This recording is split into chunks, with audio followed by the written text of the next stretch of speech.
Welcome into the Staying Like Men podcast. I'm Daniel Trollenberg. And I'm Logan Ingram. And we're here to explore what good Christian biblical masculinity is. Ultimately, we're trying to become the men that God wants us to be, and we encourage y'all to join us along the way. If you're enjoying the podcast, don't forget to like, subscribe, leave us a rating, give us a comment, anything. If you want to join in these conversations and or leave us comments or even give us topics for future episodes, you can email them to standlikemen@gmail.com. So, Logan, I thought since today we're talking about lies of society or from culture, and specifically these are lies that sound truthful but are in fact lies, I thought it'd be good to start off with a softball. Is that okay with you? Yeah. I didn't prep you on this at all. I probably should have. The customer is always right. Would you consider that to be a truth or a... I think that is a total lie. Yeah. And I've been in manufacturing, I've been in hospitality, I've been in restaurants, I've been in medical, and now real estate. And it's a lie. Okay. Do you have a good story? That's what I didn't prep you on. Do you have a good story that you can tell? Yeah, 100%. Go ahead and share a story. So, all right. So going back to like 2018, I think, I was running my restaurant in Magnolia, Texas called Crawfish Shack. And we had a big order come through. It's 50 pounds of crawfish. Wow. Actually, no, it was more than that. It was probably 200 pounds of crawfish. Goodness. But because we were doing 20-pound bags. Okay. And I made sure, it's a huge order. So, of course, I'm the owner, manager, whatever. So I'm making sure that we got it right. Mm-hmm. So customer pulls up. I have personally helped them load their car, all the bags. We check them all off, the weights checked off, everything. And they leave. Well, an hour later, I get a call. They're missing 20 pounds of crawfish. Mm. And I knew for a fact that we made it and gave it to them. Mm-hmm. And so I'm sitting here thinking, because we were selling it for like $7.99 a pound. So what is that? 7 times $160. Yeah. And they're telling me that I owe them 20 more pounds of crawfish and have to take a massive hit. Take a hit for it. And I pretty much refused to do that. Yeah. And I was racking my brain trying to figure out what on earth happened. Because I know for a fact that they left with it. I know for a fact. Yeah. Because all of my employees were there. It was the biggest order we had that day. So it was like a big deal. So it wasn't like, just some rando order that's typical and you'll forget about it. You know, it was the main thing for the day. Yeah.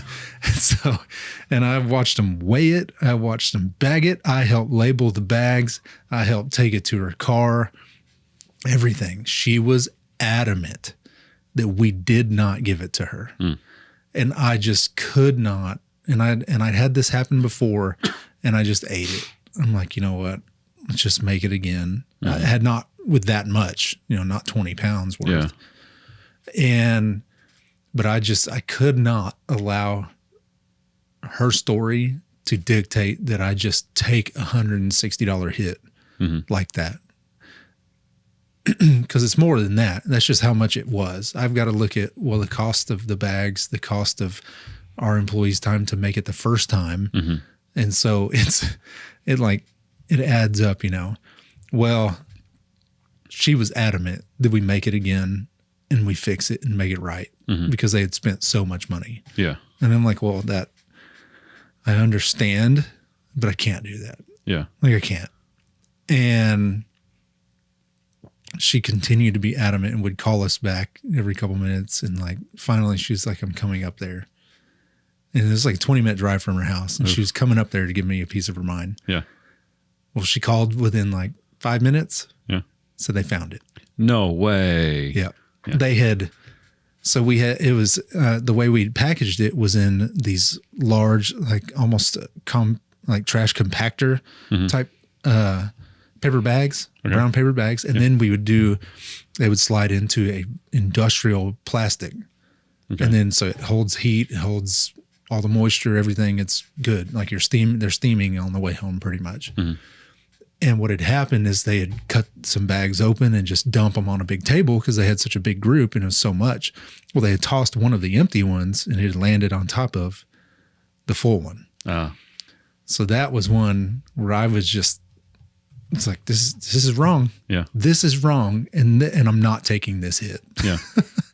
And every other thing, would say, well, your customer's right. You got to take the loss. You got to do it. And I'd finally had enough of people nitpicking because I had customers too. They would order 6 pounds and it's in a bowl.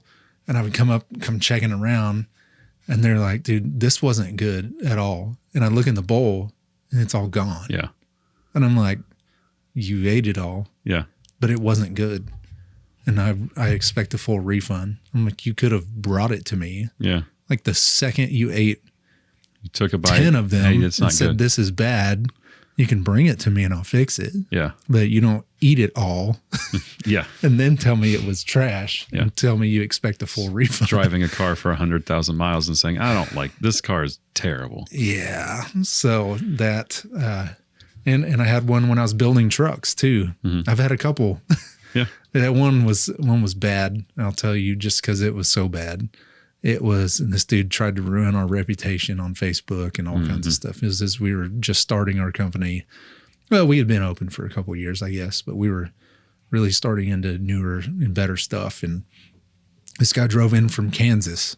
We were building vacuum trucks, so steel vac tank on a big truck like a Peterbilt. And he came in, crawled under the truck, crawled around it, drove it for an hour around our shop, test driving it, and then drove it all the way back to Kansas. I think it was like a 11-hour drive to wherever he was from. Wow. And like 2 days later, Facebook started blowing up all these truck groups we were part of. And this guy was absolutely trashing us, talking about how horrible the truck was. And he'd called us and said he wanted a full refund and all kinds of stuff. And we're like, dude, you came in, test drove it, crawled under it, and then drove it all the way home. Yeah. And then all of a sudden it just sucks. Yeah. Like, I mean, I don't know what to do for you at all. In fact, we even told him, we're like, well, tell you what, we'll give you your money back today. I finally told him, I said, I'll give you 100% of your money back today for your truck back. He wouldn't take it. No. He No wanted way. he wanted damages. He wanted the truck and the money. Yeah. Oh. Or to keep the truck and then we refund him a quarter or half of the price or something like that. Yeah. And so finally we had to get lawyers involved and all that stuff. But that was another great example of customer was definitely not right. No. But the crawfish one was for sure because she was pressuring me so bad to Yeah. do the right thing, quote Oh, yeah. unquote, and fix it and make it right with them. And I'm like, dude, no way. Like, Yeah. I can't do this. If I keep doing this is going to be the death of our business. Yeah. I mean, we all have stories of how, like, we were wrong. Like, there was one, it's not exactly retail, or restaurant, but I was, went in with, turns out it was appendicitis. But like, I Googled all the symptoms. I'm like, this is not appendix. I go in there and I'm talking to the doctor, explain everything very thoroughly. And he's like, it might be your appendix. I'm like, it's not my appendix. I promise you, because it's this and this and this. And so I don't know I'm pretty sure it's this, but it's a problem. He goes, it's probably your appendix. I'm like, no, you don't understand. I've Googled. Turns out it was my appendix. It had perforated, which I think is basically ruptured just without the explosive. Right. It's like seeping. Yeah, it's just a little burp, and then it started seeping out. So yeah, he was completely right. I was wrong. I was the customer in that. I was purchasing health services, and I was very wrong. And I'm glad that I was wrong. Well, I'm glad that he was right in that situation. So I thought that'd be a good softball to start with. Yeah. You got any lies that you want to jump in with? I got a list.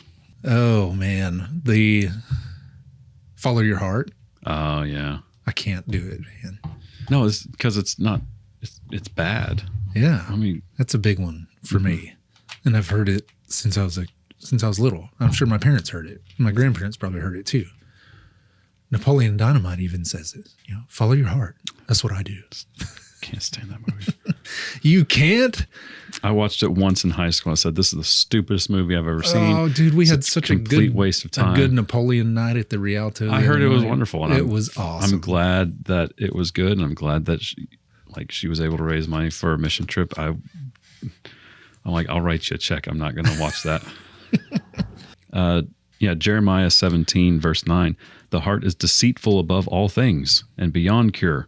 Who can understand it? So you're saying that that's not good to follow your heart? That's exactly what I'm saying. And that's probably a social lie. It is a lie perpetrated by the enemy. Yeah. Because, I mean, it makes sense. It sounds truthful. Trust your heart. Follow your heart. Well, your heart is deceitful. And it sounds great. Sounds great. It sounds good. Sounds good. It's like your heart, your emotional core. You are not going to lead yourself astray. Right. Well, you will. You will. I don't know how many marriages I've seen broken up because the husband or the wife, I've seen both, have said, I'm following my heart. It feels, this feels right. Yep. And it's like, I can't deal with that. You're destroying oftentimes two marriages in this because you're destroying yours and then you're destroying your flings, whatever you want to call them. Yeah. Like you're destroying up to two family or more. You're destroying two families because your emotional core tells you that you need to. Yep. It's like, how is that good? No, it's lying to you. Do you want to just go back and forth or? Yeah. Okay. Yeah. Another one that's very closely related. God wants me to be happy. Oh man. Again, I don't know how many marriages I've seen broken up because, quote unquote, God just wants me to be happy. I've heard that. It breaks my heart, honestly. Yeah. Like it really does. Because I think of all the fallout from that. And it's not true. No. It's just not. And nowhere in the Bible does it say that. No. God doesn't want you to be happy. No. Now, if you are happy, he's not disappointed in that. He doesn't want you to be unhappy, but if the choice is between you being happy and you being loyal, he's going to choose loyal 100% of the time. Yeah. Because he doesn't care about your happiness, because happiness is a very fleeting emotion. You will not maintain that level of happiness for more than maybe a couple days. Yeah. And I agree that, money can buy happiness because it can.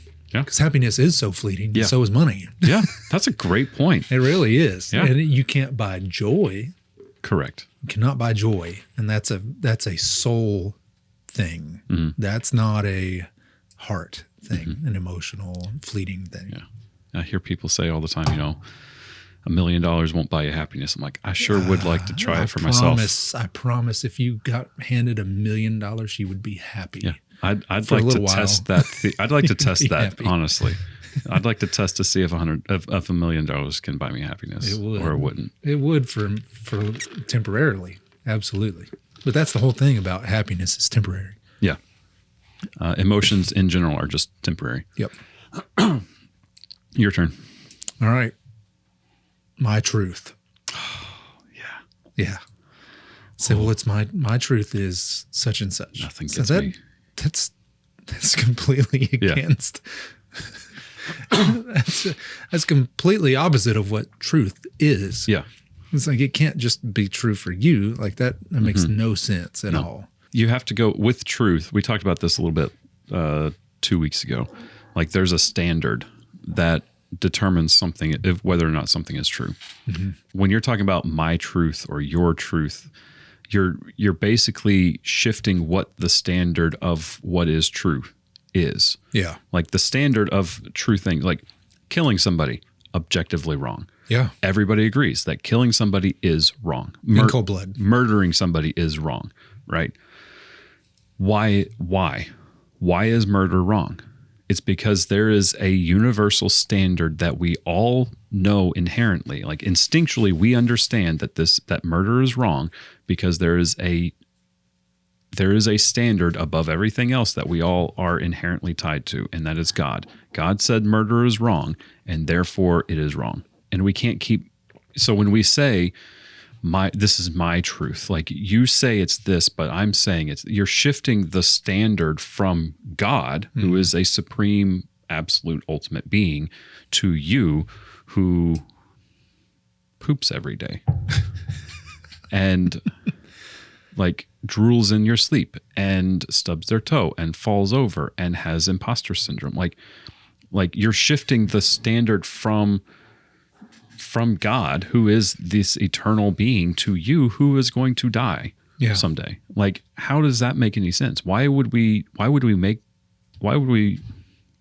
the standard on ourselves? Yeah. Well, and that statement is in complete opposition to truth is truth, no matter where it comes from. Mm-hmm. Like the reason that saying exists is because there is a finite truth. Mm-hmm. Like it's a definite thing. Mm-hmm. It doesn't change. No. Like truth is truth, no matter where it comes from. It doesn't. It doesn't change as it goes around, going around the table. Yeah. Like you're absolutely right. Like regardless of where it's coming from, whether you like the person or agree with the person or not, like if they're speaking truth, it's still true. Right. And this whole my truth and your truth, and they don't have to be the same thing, is like, no, that's stupid. Yeah. It's illogical. Right. Like I can't say that the sky is blue and you say that the sky is green and both of us be right at the same time. Mm. It's not possible. Like, and those are in direct opposition with each other. And the thing with truth is it's binary. Well, it's either right or wrong. It's either yes or no. And if everybody has their own truth, there's no such thing as a lie. Yeah. There's no such thing. Mm-hmm. And we all know that's not true. Inaccurate. Yeah. Okay. So my turn. Yeah. Yep.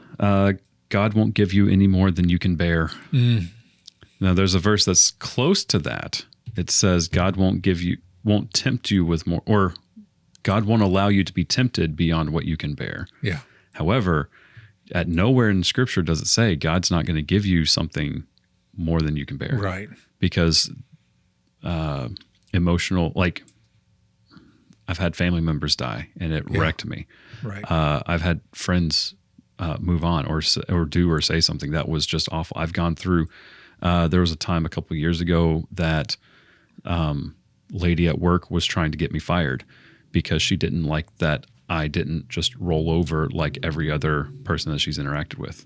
Come to find out from my boss, my boss was like, yeah, I don't have any meetings with her alone because she's a snake. I'm like, who? Yeah. But this lady who was a VP at the time had me in her crosshairs and was trying to get me fired or at least like permanently shut up. Yep. And like, that was hard because I'm like, I don't know what to do. I don't know who to go to. I don't know who to talk to. Like what? And so, that's go into that story in another episode probably, but like that was beyond what I could bear. That was beyond what Daniel could bear, but I was able to rely on God.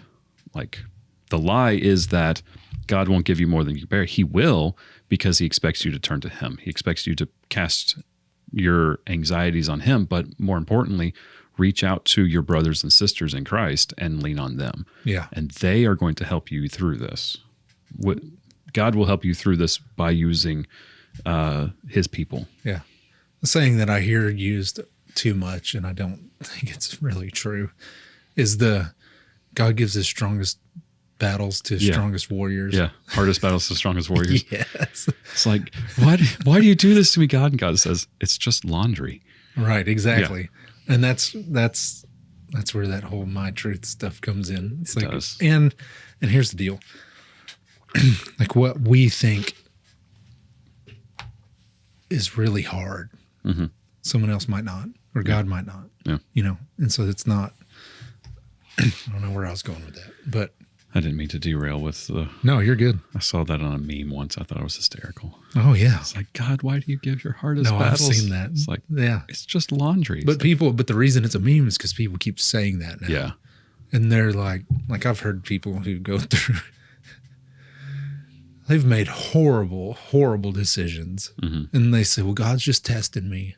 Mm-hmm. Like, no, he's really not. No. It's like you took cocaine. Like, he's not testing you. Consequences for your actions are not God's exactly tests. Yeah. And I've heard that. It's like one lady,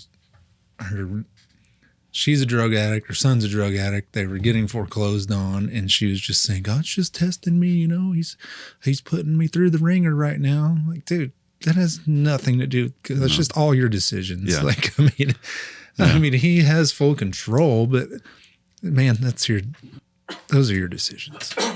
Love is all you need.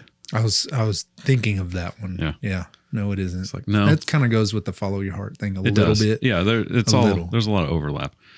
Love is all you need. Well, first of all, they're assuming that love is the emotion. Well, the emotional connection that you have with someone could easily go away. Yeah. Like you need trust, you need like it's just speaking in a I mean, the joke here is love is not all you need. You also need tacos and coffee and I mean, I'll vouch for that. I need coffee. Man, I need tacos, some fajitas, coffee. Chips and salsa. Tacos are so good. Ribeye every now and then. There you go. Yeah. Kara will tell you that if I don't drink coffee, then I'm a Muppet. Especially like Sunday mornings, like every once in a while I'll get asked to teach a class. And so like she'll be sitting there like, and it's a lot more, I'm mouthing the words drink your coffee because as an audio podcast, you can't hear me. Yeah. Do you ever sing that song, Am I a Man or a Muppet? I know the song you're talking about. I don't sing it all that often. But no, like she's like, drink your coffee, Daniel, because you're acting like a Muppet. I'm like, what's wrong with Muppets? They're great. She goes, just drink your coffee because you're trying to teach these kids about Jesus. I'm like, yeah, fine. And I get animated. Yeah. And I go off on little tangents, but yes, I do need coffee. Yeah. Well, and that is a big one too, because, you know, that kind of ties into this whole deal. And maybe you have this down, the soulmate thing. Oh, I don't have that down, but that's a good one. Yeah. And that we all have a soulmate, mm-hmm. and that love is all you need, mm-hmm. and all of this. And it's not. Yeah. Love can get you through a lot. Yeah. But it's also not just something you wake up and feel every day. Yeah. You have to put in work, and it's a decision as well. It really is. It is. And some people act like it's not. And that's where the whole, well, God wants me to be happy. I fell in love with someone else. I mean, clearly they're my soulmate. Yeah. I mean, I just got to go with them now. Yeah. And it's this. Like clearly I'm not with my soulmate, because if I was with my soulmate, then I wouldn't have cannot this even tell you problem. how many times I've heard that, and it destroys me because I know what's about to happen. Yeah. And it's like, dude, you're just ruining people's lives. I tell people that frequently. Like I work with high school and college kids a lot. And so like I usually frequently talk about like there's no such thing as a soulmate. Mm-hmm. And usually after somebody gets engaged, I'm kind of the Debbie Downer at that point. I'm like, listen, there's no commitment yet. Yeah. Like you have a ring, which gives people confidence that they can buy you a toaster or towels or whatever, so that for your house. Like that's the only reason like engagement is such a big deal, is so that people feel comfortable buying you things for your new house. There's no commitment yet. Mm-mm. And so up until you both say I do, you can back out. Yeah. And like I'm like I don't know how to say it not awkwardly, but I'm like, ultimately, it's better for you to go through the incredibly embarrassing thing of calling everybody, sending gifts back, and saying, I'm so sorry.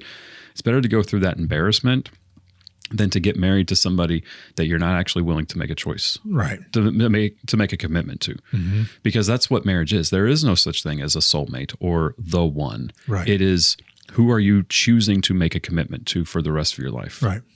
That's the one that you have chosen to be committed to. And yeah, love is not all you need. You need communication, you need trust, you need loyalty. Because there are times that I don't like Kara, and she'll say the same about me. Yeah. But at no point is divorce an option. No. At no point. No.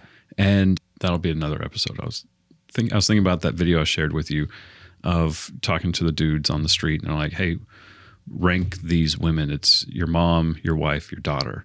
And all of them said, my daughter first, my mom second, and then my wife third. I saw that. Because I don't know what's up with that. Because the wife is replaceable. I saw this that. is my daughter. I saw that guy. And I saw a guy say that and just immediately start laughing. Yeah. I'm like, and they're like, my daughter, that's who I'm responsible for. I'm like, okay. It's like, my mom, I can't replace her. Like, she's my mom. She raised me. And then my wife, it's like, you idiot. Yeah. But yeah, I think that's a different episode though. I'm not going to go into all that. Yeah. It pissed me off when I saw that. I'm like, you've got to be freaking kidding me. Yeah. That's I saw so that stupid. like yesterday. Yeah. I don't know how new it is. I think I sent it to you. Did you? I thought I did. And you said interesting. That's what it was. Yeah, absolutely. Yeah. You did send it to me. That's when I saw it. There's no such thing as soulmate. Right. Looking at it logically, it's like, there's currently around 8 billion people in the world, billion with a B. That's not including all of the millions, or I don't know how many people have lived up until this point, maybe billions of people in the history of humanity, and then all of the billions of people or trillions of people that are going to live after us.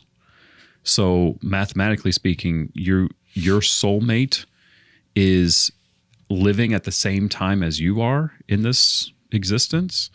And then on top of that, they happen to be in an area that you meet and actually interact with, and in such a way that you can get married to. Like, really? Yeah. The odds of that are zero. Yeah.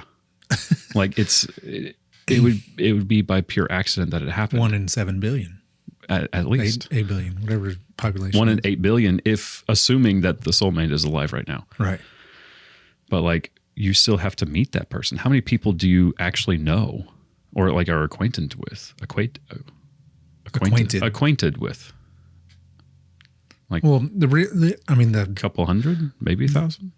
The way to bust that theory wide open is just looking at people who have spouses die. Yeah. I mean, they had a love like no one else's, and they pass. They get remarried.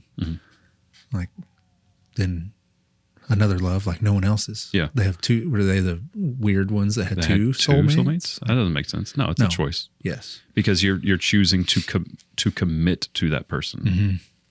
Yeah. And it is a huge commitment. Yeah. And it takes lots of work. For sure. What doesn't kill you makes you stronger. Oh my gosh. Yeah. I don't know. I knew a guy that was in an ATV accident that didn't kill him, but it paralyzed him. Yeah. I know another guy that flipped his truck and didn't kill him, but he's got a traumatic brain injury now, and he struggles with a lot of stuff. Like, what doesn't kill you?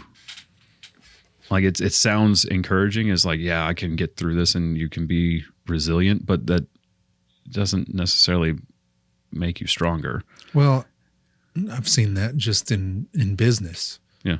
Like, I went a couple businesses deep where it didn't kill me, but I wasn't any stronger. I actually kept making the same mistake over and over. It's like, that it didn't help me. You got to learn. You got to learn from your mistakes. Yeah. You have to learn and build from it. Like, I can't just go to the gym and destroy my body every single day, because you actually can't get stronger like that. Yeah. You're going to start to deteriorate. You'll start tearing stuff. You're going to be injured. You're not going to be stronger. Yeah. And yeah, there's a lot of physical and mental ailments that don't kill you, but you're worse off, Well, look at military vets coming back from war. Like, they didn't die, but now oftentimes they have PTSD. Yeah. And like, they are suffering from that. And so there's a healing factor that must happen. Yes. A recovery factor for you to get stronger, just like going to the gym. You have to recover. Then you'll be stronger. You go through a traumatic event, you gotta get some help. Yeah. You gotta recover from that. Then you'll be a little more equipped to deal with it next time, or tell others about it, whatever, you know. So could you become stronger if something doesn't kill you? Sure. Yes. But it's not a truism. It's not a truism. You can be anything you want to be. I love that one. I remember the day I realized that was an absolute lie. Yeah. And it's, oh man. It's like, okay, I'm 6'4", 240 pounds. Mhm. Unfortunately, probably for the world, is I'm never going to be a Kentucky Derby jockey. Oh, I mean, I know that's Not sad. yet. There's probably lots of people who were rooting for me in that. you could help the horse run with your long legs. Right. But it's just physically impossible. Yeah. Like, and it's not even physically impossible because I could be a jockey and ride a thoroughbred in the Kentucky Derby. I'm not going to win. No. And no one is going to bet on me. No one's going to allow me to do that. I'd bet on you, Logan. I theoretically, I could do that. Yeah. But it's not going to be good for anyone. Yeah. You know what I'm saying? Yeah. I just have another. All I have is more silly answers, but like, yeah, there's a lot of things I want to do. Yeah. A lot of things I wanted to do a long time ago, but didn't happen because it's not true. Mm-hmm. You're not going to be anything you ever want to be. Right. And we're humans and we have limitations. Yes. Like each of us has different physical, emotional, mental limitations. And there's nothing we can do about some of them. We can go through the whole doesn't kill you, makes you stronger. If we recover and learn and stuff like that, then yeah, we can overcome some of those, but not all of them. Like we just can't. Yeah. Like I have some injuries that won't allow me to be like a world athlete. Yeah. You know, like, or whatever, like go to Cirque du Soleil. Like I physically can't do some of those things. Really? I just can't. Yeah. Physically cannot do it. No. And there's no amount of training that would allow me to do that either. Yeah. And so I struggle with that and have with my kids, you know, saying you can do anything you put your mind to. Like it's really not true. No. And that's okay though. But you're not going to be able to do anything without putting your mind to it. Yes. I like that a lot. Yeah. Yeah. Rephrasing that to, and like inversing it, yeah. it's a lot better. There is a ton of things that you can do if you put your mind to it. Oh yeah. Absolutely. Yes. But you can't do anything. Yeah. I see a lot of commercials and marketing campaigns, kind of basically kind of say stuff like, you deserve this. You deserve a break. You deserve this vacation. You deserve this truck. You deserve this kitchen. You deserve this whatever. You deserve fill in the blank. Speaking to our humanity and selfishness. Yeah.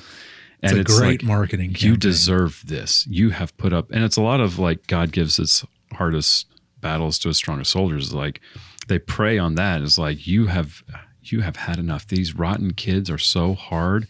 You deserve a break. You deserve a husband that cares. You deserve a wife that puts out. You deserve whatever. And here's what you deserve. You deserve eternity in hell. Yep. Thank God that Jesus came and sacrificed himself to pay our debt. Yeah. And I think when we realize that we don't really deserve anything, we take a step forward in our progress. Yeah. As humans and good contributors to society. Yeah.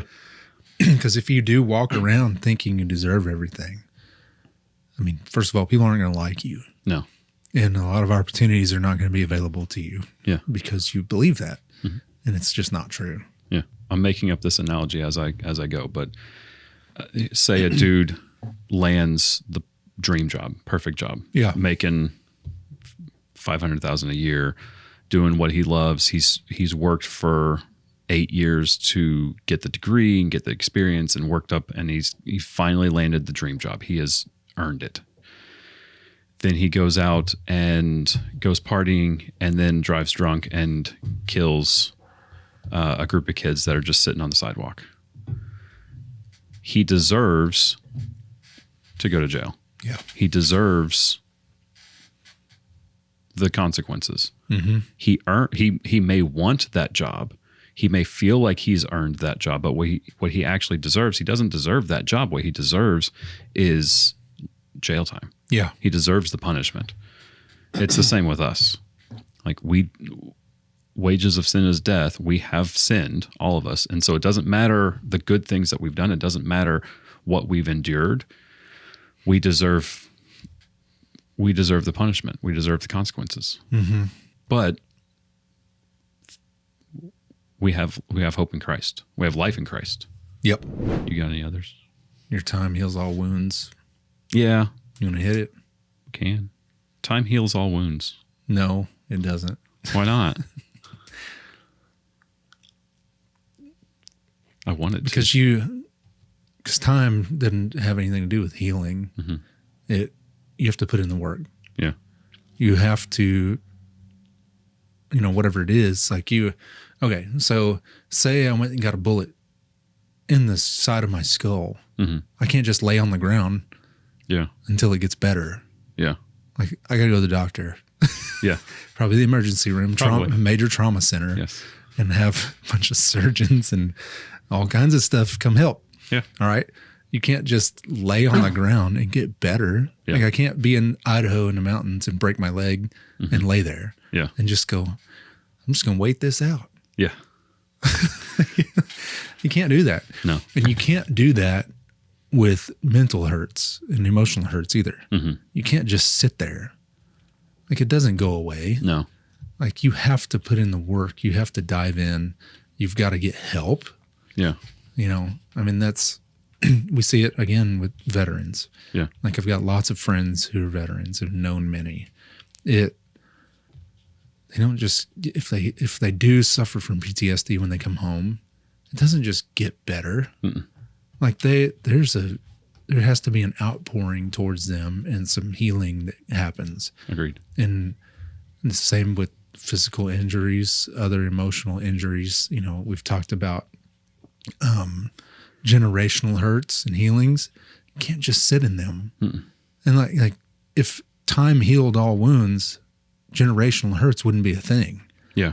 Because lots of time has passed. Yeah. And it's still there. Yeah. It's because we've never dug in. Yeah. We've never tried to heal. You can't just, it's not, I can't really think, maybe a splinter. Sure, time will eventually push it out, but that's actually your body is working. Yeah. It's not just time. No. It's your body is actually working. You may not be cognitively working, but your Right. body is subconsciously working to heal that. Right. To heal that Right. wound. Yep. Yeah. I agree completely. You have to put in work. Yes. Yep. And I've experienced that plenty in my life, that just sitting in your wounds doesn't do anything but make them worse. Yeah. Or they just never close. Yeah. They're just the same. It's just like an open wound on a physical open wound for someone who's been injured. Mm-hmm. It just doesn't go away. Yeah. And it actually opens you up to worse injuries or infections, if you will. Yeah. Like, if you have hurts and habits and hangups that are generational, maybe they leave you open to worse things, if that makes sense. Mm-hmm. Like, just like an open wound leaves you open to infection. Yeah. It just like we've talked about, you clean out your mind and more demons come back. Yeah. You clean your house. Replace it with You've got to something. replace it with something. You have to heal from it. You don't just leave it open. Yeah. And there's a lot, we could do a whole episode on that type of stuff, because I worked in psych and all of that and medical. But yeah, you've got, I don't think it'd I'd like to encourage everyone, if you have any of that stuff, to get some help. Like, that's a part of this podcast too, is that we're hoping that us sitting here talking about this lets other people know that they're not alone in these feelings and these hurts and then these thought processes and these, that you're thinking this way and that you're the only one in the world that thinks that way. You're the only one in the world that struggles with this thing. Mm-hmm. It's because you're not. No. There's nothing new under heaven. No. And it truly isn't. No. The older I get, the more I really realize that. The stuff that I thought, man, I'm the only person, this is a new thing. I'm the only human that's ever gone through this in the history of mankind. It's like, no, not even close. No. Not even close. And, what's funny is you can almost take some pride and identity in suffering. Yeah.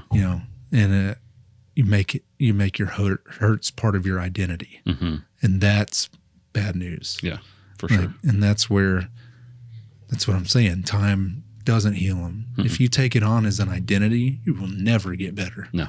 Never. Nope. It doesn't matter what it is. If it's ADD, if it's schizophrenia, if it's me, introvert.